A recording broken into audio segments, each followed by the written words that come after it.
विधवा की काम वासना। दोस्तों, ये कहानी है एक विधवा की प्यास की। दोस्तों, वीडियो पूरा देखो, वीडियो मजेदार होने वाली है। तो शुरू करते हैं।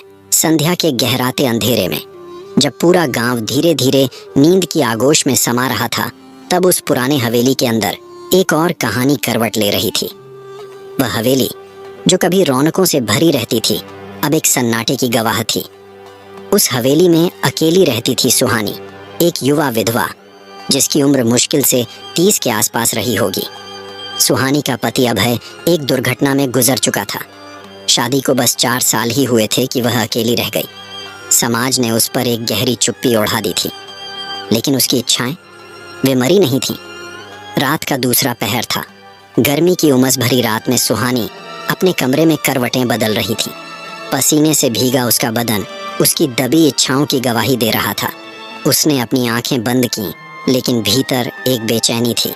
उसके दिल और जिस्म में दबी वो आग अब और बुझाए नहीं बुझ रही थी। इसी बेचैनी के बीच हवेली के दरवाजे पर हल्की दस्तक हुई। सुहानी का दिल तेजी से धड़क उठा। इतनी रात गए कौन हो सकता था? वह धीरे धीरे दरवाजे तक पहुंची और हल्के हाथों से उसे खोला। सामने राघव खड़ा था, गांव का एक नौजवान, लंबा चौड़ा सीना और गहरी आंखें लिए हुए। वह अभय का सबसे करीबी दोस्त था और अक्सर सुहानी का हाल चाल लेने आता था, लेकिन आज उसकी आंखों में एक अलग सी चमक थी। इतनी रात गए? सुहानी ने कांपती आवाज में पूछा। मुझे नींद नहीं आ रही थी, सोचा तुम्हारी कोई मदद चाहिए हो, राघव ने कहा। लेकिन उसकी निगाहें सुहानी के चेहरे से नीचे सरक रही थीं। सुहानी को एहसास हुआ कि उसने सिर्फ हल्की सी साड़ी पहन रखी थी, जिसका पल्लू कंधे से सरक चुका था। राघव की गहरी निगाहों ने उसके भीतर की दबी इच्छाओं को और भड़का दिया। उस रात हवेली की वीरान दीवारों ने कुछ ऐसा देखा जो शायद सालों से नहीं हुआ था।